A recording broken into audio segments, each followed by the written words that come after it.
It was my own yawning that eventually woke me up. Yeah, I know, it doesn't make sense, but it happens to me pretty often. I'm in a super deep sleep having some obnoxious dream when suddenly I yawn so hard I snap back into consciousness. Maybe it's due to sleep apnea or something, I'm not sure. In any case, when I sat up and brushed my tousled hair out of my tired eyes, no doubt looking like a Disney princess, I noticed the streetlights were on outside. Holy shit. Was this sunrise or sunset? I reached for my phone, which was nestled safely inside one of my slippers under the bed, and pressed the power button as I considered how funny it was that cell phones had not only made landlines practically obsolete, but wall clocks as well. Any time now, I muttered as the phone's company logo hogged the screen for what always felt like 3 seconds longer than it had to. My home screen finally appeared as I left the comfortable nest of blankets and walked to the bathroom. No way! It's 8 p.m.? I had slept for more than 14 hours. No wonder I felt so hungry. My phone pinged politely to indicate I had a new voicemail message. Then it pinged a second time, and a third. Then it kept pinging like it was a timer on a bomb counting down to detonation, and each missed call was from the same number. Suddenly, the memories from the previous night came flooding back to me. I was leaving my bartending job at 2 in the morning, and as I was walking across the parking lot to my car, I was confronted by my ex-boyfriend. He was casually leaning against my driver's side door, eyes apologetic, breath reeking of booze, and looking as handsome as ever. But I wasn't in the mood for reopening old wounds. Now isn't a good time. He smiled sheepishly, and to his credit, didn't make an attempt to reach out and touch me. I know. I'll make it quick. I just wanted to say that I didn't mean for you to get caught in the crossfire.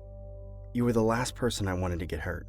I suddenly became very aware of the sharp, slight pain from the scars on my neck and stomach, stabbing at me like phantom needles. Yeah, well, I did, and the bloodstain is still there. I tried cleaning it 4 times. If the stain ever comes off, will you forgive me? I folded my arms over my chest. I've given up trying. He nodded his head in heartbroken acceptance. Okay, I understand. I know it doesn't mean much, but I'm relentlessly sorry. I wish it had been me. It doesn't matter what adverb you put in front of it now, it mattered then, and you left me to die without even looking back. I unlocked my car with my key fob. I'm going home. Alone. You can go die of cancer in a dumpster for all I care. Now get out of my way. He stepped away from the car, and I got in quickly without making eye contact and slammed the door. As I started the car, he tapped on the window. I don't deserve you. I never did. I drove out of the parking lot without looking at him, half hoping I would run over his foot. The whole way home, I tried to pretend his words hadn't bothered me, but that was like pretending I wasn't soaked during a downpour. It wasn't so much that I missed him, but I was still mourning for all the romantic adventures we were supposed to have, but never did.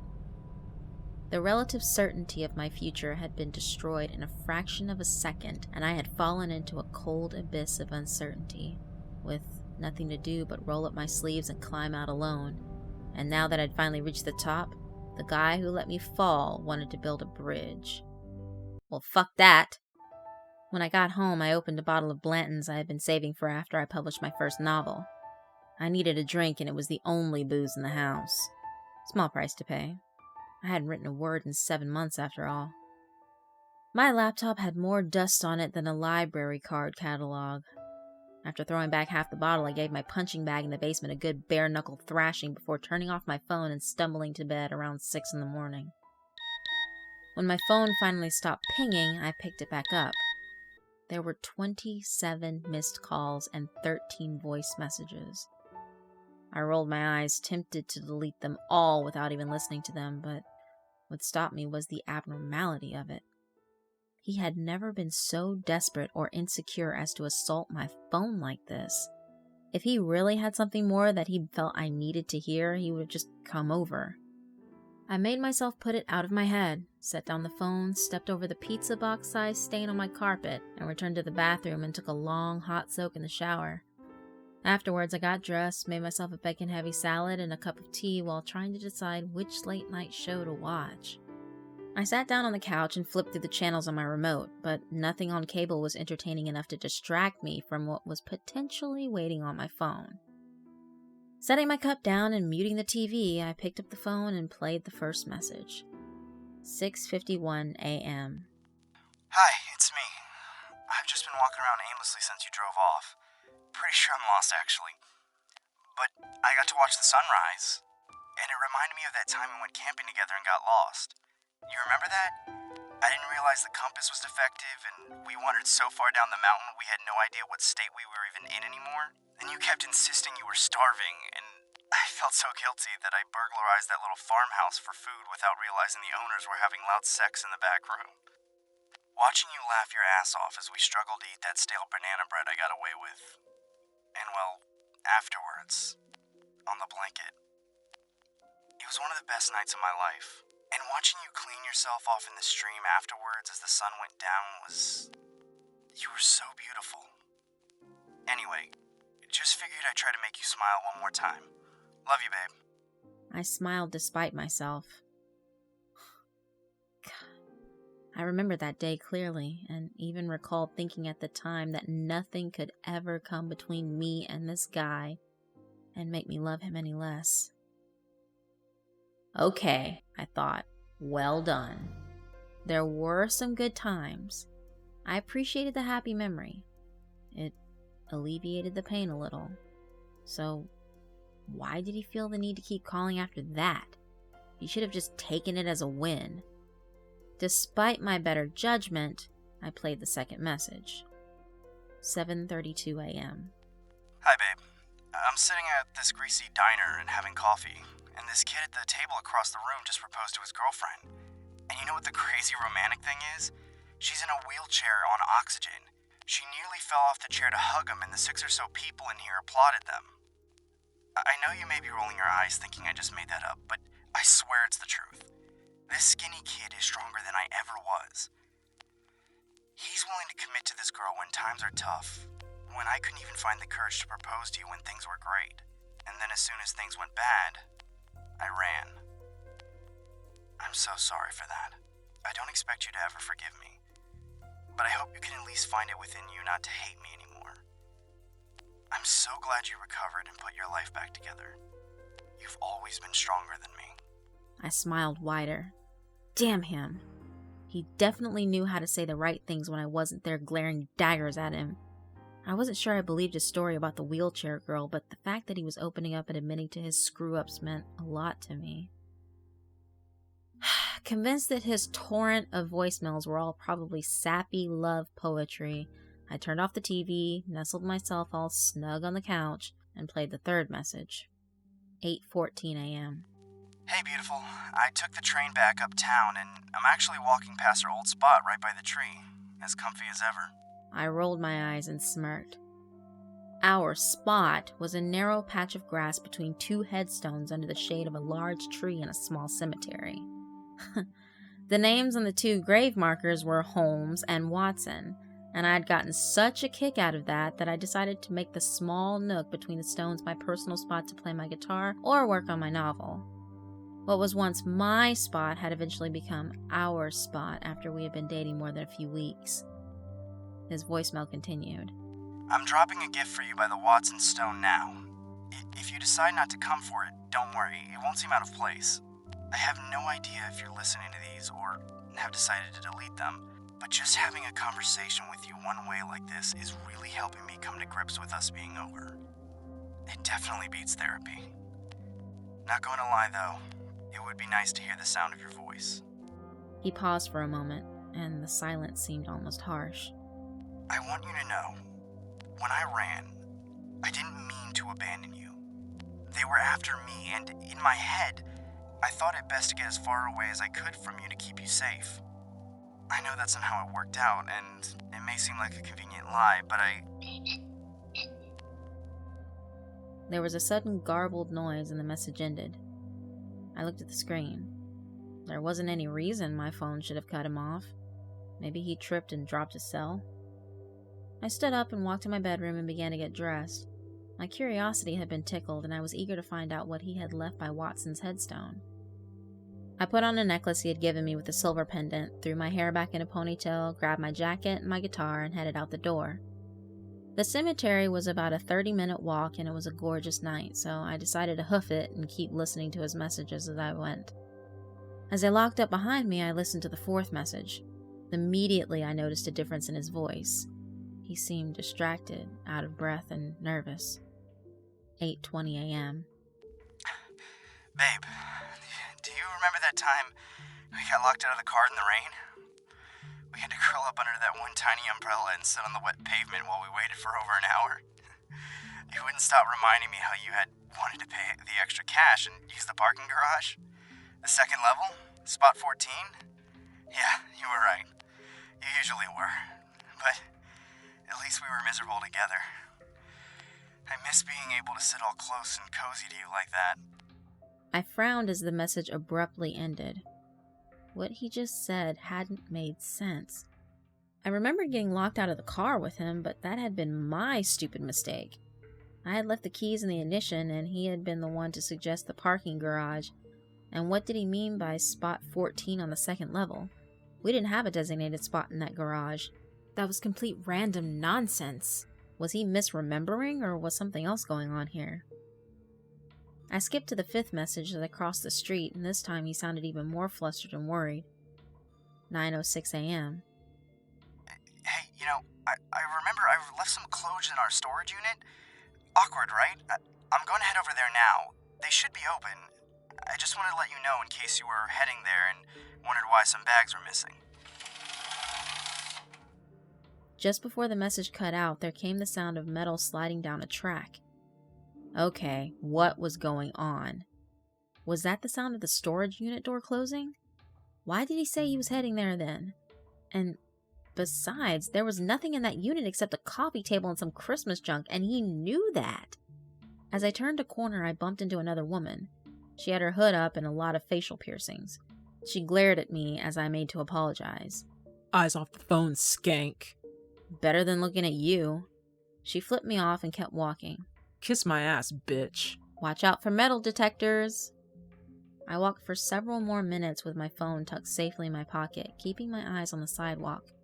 It was too noisy with the sounds of traffic to hear his messages anyway. When I finally reached the cemetery, I jumped the fence and made my way over to our little nook. I retrieved my phone and queued up the sixth message as I spotted the two headstones. Right as I began to play the message, I stopped walking as I noticed a fresh blood stain splattered all over a nearby grave and a blood trail leading away through the grass. 9:31 a.m. Babe, they're alive. They found me. The message ended. I sprinted over to Watson's grave and found a silver crucifix about 10 inches tall leaning against the headstone. Oh shit. I picked up the cross and quickly skimmed through my missed calls. He had tried calling me several times over the next few hours without leaving any messages, which was bad. I immediately called his cell phone, but after just one ring, it went to voicemail.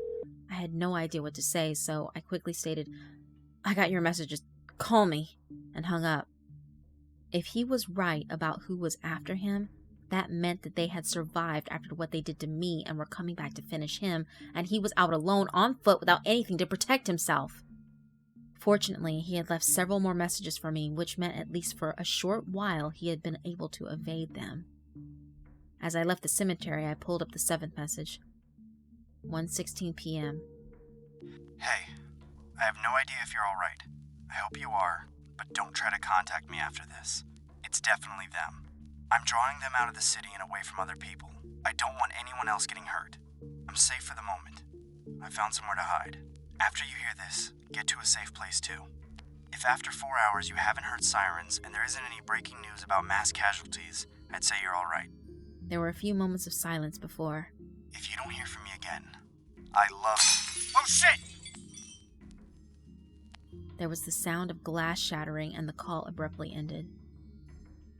I froze in my tracks in the middle of the sidewalk and immediately skipped to the eighth message, pedestrians indifferently moving around me on either side. This time, his voice was labored and each word delivered felt like more of a challenge. 1:59 p.m. Babe, I managed to get away. I killed one. There are at least 2 more. Listen carefully. Once they're done with me, they're probably gonna come after you. I don't know how long they've been stalking me and how much they've heard. But you know where to go now. You'll find what you need. You'll be safe. There was about 10 seconds of silence and the call ended. I looked at my phone in furious confusion as though it had betrayed me. What was he talking about? What did he mean I knew where to go? I had no idea. Suddenly it dawned on me. The earlier messages. The parking space, the storage unit. That's what he was talking about and why he had seemed so strange and cryptic. He was leaving me clues. I started sprinting down the sidewalk, my guitar thudding against my back as I ran. It was difficult to run and focus on the phone at the same time, but I pulled up the 9th message and played it, barely able to hear his whispered message over the sound of my own breathing. 3:12 p.m. I made it out of the city. They followed me, and I saw them kill at least 2 people. This is very likely goodbye. I'm so sorry it had to be this way.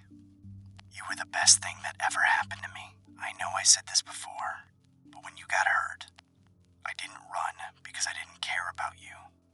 I ran because I thought he'd chase me, and getting him away from you was all I cared about. I see now that was a mistake, and I'll never forgive myself. I raced around a corner and nearly collided with a parked car, causing me to drop my phone where it ricocheted off the pavement and landed on a storm drain grate. My heart flew upwards and caught in my throat as I thought I was about to lose it. But thankfully, miraculously, it didn't slip between the metal openings. I picked it up, but the screen was cracked and blank. Son of a vegan whore! I pressed my finger to the power button, hoping all it needed to do was restart, but suddenly I heard a low hiss coming from the alley across the street. I glanced up and saw the outline of a dark figure with their hood up standing just outside the reach of the streetlights. For maybe 4 seconds, neither of us moved, and we just stared at each other. And then, suddenly, the figure started walking towards me. Fuck that noise. I sprinted back the way I had come, back onto the more bustling flow of well-lit pedestrian traffic, and jumped into the nearest cab. The parking garage was only a few blocks away, but suddenly I didn't feel like traveling the distance on foot. As the cab sped off, I looked behind me out the back window. There was no sign of the dark figure. I tried to calm myself down, but... Oh, yeah, that had been creepy, but there was no indication that it had any connection to what was happening with my ex. That figure may have been some homeless guy intending to beg for change. I waited until I'd caught my breath and my heartbeat slowed, and I went back to restarting my phone. By the time the cab had dropped me off at the parking garage, my cell was up and running again. As I climbed the steps to the 2nd level, I scrolled past the handful of missed calls where he hadn't left a voicemail and played the 10th message. I stopped as I reached the top of the stairs. This time there was more than one voice. One was my ex's, sounding very weak and tired. The other was a gruff male voice which sounded somewhat between enraged and amused. 5:04 p.m. Where is it? I threw it into the ocean. It's gone. If that were true, you wouldn't have run. Yeah, well, I'm training for a 5K. If you don't tell me, I'll find her and feed her your heart. She's long gone. You'll never find her.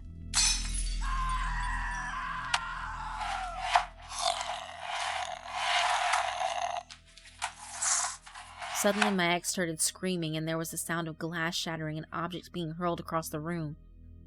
The message ended. I immediately played the 11th message, but there was only more screaming. I sprinted over to the parking space number 14 to discover an abandoned car on blocks occupying that spot. I walked around it and bent over to look underneath it, but I couldn't find anything that looked out of place.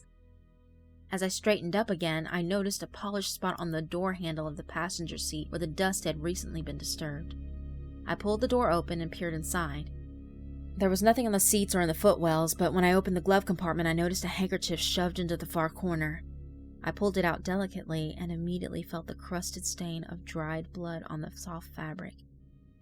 I unfolded the bloodied handkerchief and discovered a small rod-shaped key with 3 metal teeth about 2 inches long. Okay. What the hell had I just discovered? I couldn't think of anything that needed a key as ancient as this to unlock it. At this point, I started thinking about calling the cops, but what would I tell them? I had no idea where my ex was being held, the identities of the people who were torturing him, or even any legitimate proof that this all wasn't some elaborate prank. I tucked the key in my pocket and slammed the car door shut and started to make for the staircase when I stopped short. Something had echoed across the garage. A low, hissing sound. I spun around, my eyes darting in every direction. There were dozens of parked cars, but no one else was in sight. There were plenty of shadows large enough to hide someone in, though. I began backing slowly out of the garage the way I had come, when the hissing sound suddenly came again, this time from behind me. I spun around and caught a glimpse of the hooded figure again, on the far side of the garage, standing dead still in the corner of the room, looking in my direction.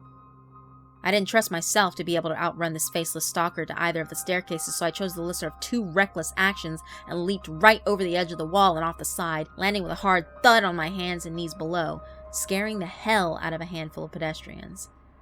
I winced as I climbed to my feet and booked it towards the subway station. With any luck, I could lose the creep in the maze of trains, confident that whoever it was couldn't possibly know I was heading to the storage place. Right? Once on the train, I sat with my back against the wall, each entrance within my line of sight. I scrolled through my phone and was about to play the 12th message when I paused. That hissing sound had sparked a memory. I scrolled back up the list and replayed the third message, where he told me he had left something for me by Watson's gravestone. I listened to it straight through, and just as it reached the end before he was cut off, there was a second of garbled noise, and I heard the faintest whisper of hissing. I closed my eyes and grit my teeth in frustration, pounding my fist against the seat in front of me. One of them had found him, and they had fought. That's why there was blood on the other headstone and a stained handkerchief in my pocket. He must have been wounded after the fight and had escaped, but figured in case he was being stalked, he would leave clues for me in his messages. Well, babe, I've got the key. Time to find out what it unlocked. Once I exited the train and walked back out onto the street, I played the 12th message. It wasn't my ex. 6:29 p.m. Hello, darling. I hope there are no hard feelings between us since we last met. I know you have what I'm looking for. Bring it to the south entrance of the dam by sundown and we'll spare his life. He's bleeding pretty badly. May want to hurry. My jaw dropped. I had woken up at sundown. What had they done to him? What did they even want? I sprinted as hard as I could down the sidewalk until I reached the self-storage place. I ran right past the office without checking in and frantically fumbled with my keys until I found the right one, terrified at any moment I'd hear the hissing sound again. I unlocked the sliding door and wrenched it open, and the automatic light immediately came on. There were several small spots of fresh blood on the ground, but otherwise the only things in the unit were what I had already expected to find. A dusty coffee table and several boxes of cluttered Christmas decorations. I dug through each box looking for anything out of place and flipped the coffee table over in panic and distress, knowing full well this may have all been for nothing. He was already likely dead. No. I made myself think sensibly. If they wanted it badly enough, whatever it was, they'd keep him alive. He was their only bargaining chip. I collapsed into a sitting position on the cold floor of the unit. There was nothing there. I felt like I had failed him. I glanced again at the bloodstains on the floor. Come on, girl, think! He had been here. I heard him close the door in the message. I paused. The door. I jumped up, turned on my cell phone flashlight, and slid the door shut. Taped to the ceiling, hidden completely out of sight when the door was up, was a small package. I straightened the coffee table and climbed up on top of it and carefully dislodged the package from the ceiling. I unwrapped the paper bag and discovered a smooth, heavy sphere, a little bigger than a billiard ball. It appeared to be made of brass and had ornate designs and inscriptions all around it. I turned the sphere over in my hands, trying to better understand what I was holding. It reminded me of those orbs with the crosses that British royalty were always holding when they sat upon their thrones. That's when I noticed a small vertical opening on the very top of the orb. I fished the key out of my pocket and slid it into the lock. I turned the key carefully, and there came a soft click that I felt more than heard. I opened the sphere delicately like a locket and gasped when I saw what was inside. That's when my cell phone rang. It was my ex's phone. I answered. Yeah? Hello, darling. Where is he? Didn't you get the last message? My stomach sank and my blood turned to ice. If he's dead, I swear to you, I'm going to stuff my fingers through your eye sockets and tear your fucking head off! I'm standing right here on the edge of the dam. Come, take my head. I'll be waiting. The call ended. Frantically, I pulled up the 13th and final message. It was only a few seconds long. I played it. The same gruff voice I had just spoken to whispered into my ear. 7:51 p.m. Time's up. Then there was the sound of a single gunshot.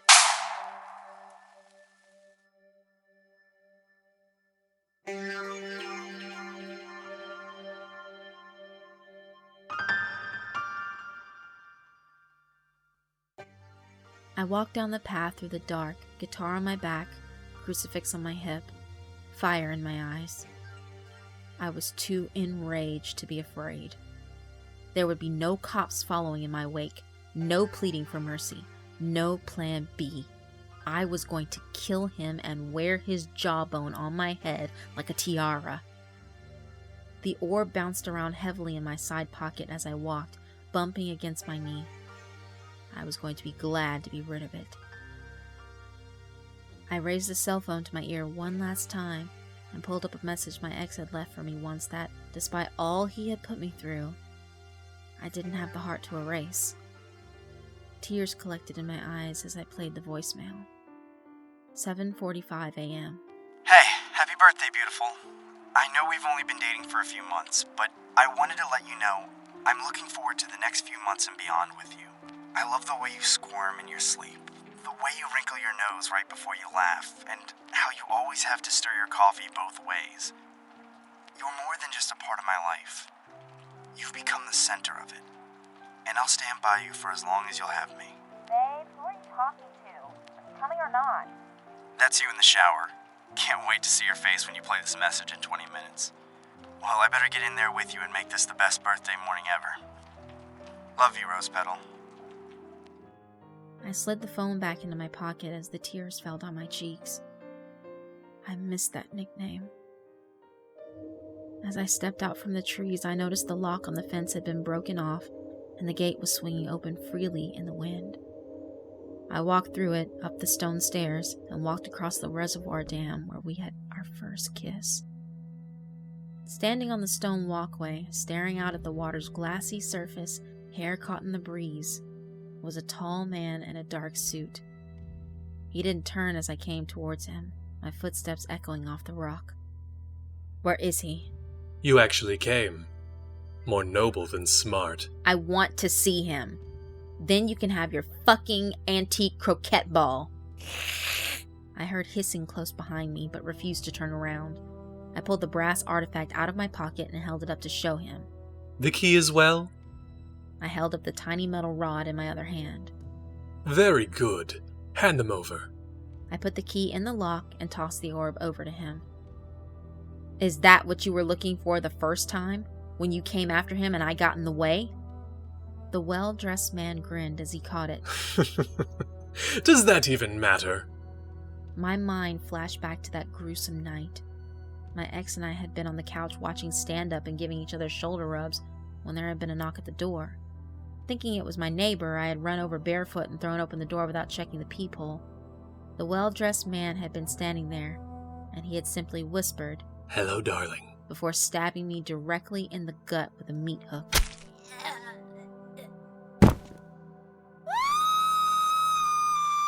After I had collapsed screaming onto the ground, he stepped over my body and walked into the living room towards my ex, who had run directly out onto the balcony and leapt out into the night. The attacker paused, apparently deciding not to run after him, and turned back around to look down at me. Oh. Does it hurt? I clutched at my stomach and sobbed, blood seeping into my carpet all around me. He knelt down beside me. I can make the pain stop. He bent forward, and for a split second, I thought he was going to give me CPR, but instead, he did something completely unexpected. He bit my neck. Back on the dam, the well-dressed man called over my shoulder. Nadia! She's looking for her friend. I turned around and saw a hooded figure emerge from the shadows, hissing menacingly. It was the chick with all the piercings I had bumped into earlier on the street, except now her eyes were jet black and her fangs were bared, showing razor-sharp, elongated canine teeth. She tossed something at my feet, and my heart shattered into 1,000 pieces when I saw it was my ex's head. You should have met the deadline. The man chuckled as he unlocked the orb and opened it, to discover there was nothing inside. I turned back around to face him, holding up the tiny vial of blood that had been safely encased inside the orb before I removed it. You shouldn't have killed him. Don't! I tossed the vial over the edge of the dam. Nadia and the man both gasped as it disappeared over the side. Oh, I'm sorry. Was that important?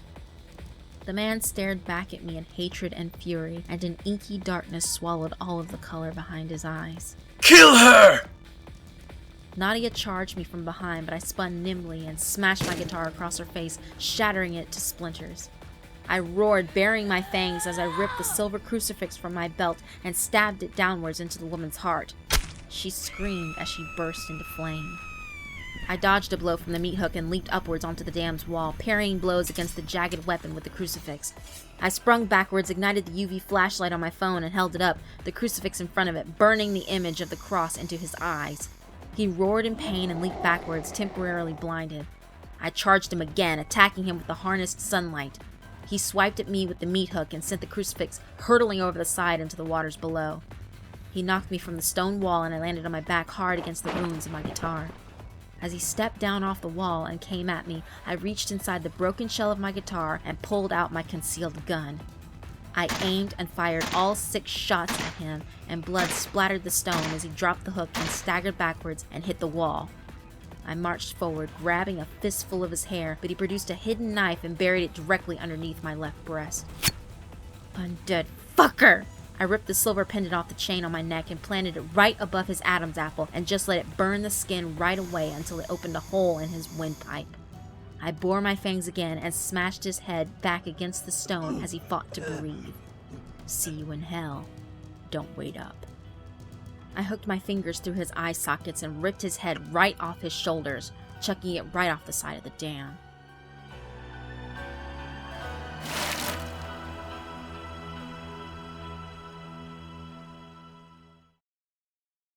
I collapsed onto my back as the pain in my chest suddenly overwhelmed me, and I felt blood running down my chest and stomach.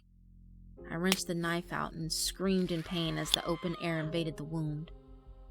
I gasped for breath, not sure if I even wanted to bother trying to get up.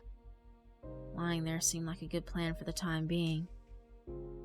I had no idea what that vial of blood had been, and I didn't really care. My ex had died to protect it, and I had made sure his death hadn't been in vain. Somewhere in the distance, I heard his voice. It was probably my phone replaying one of the voicemails. I smiled at the sound of his distant words. Afterwards, as the sun went down, you were so beautiful. Anyway, just figured I'd try to make you smile one more time. Love you, babe. I love you, babe. I closed my eyes tight and yawned.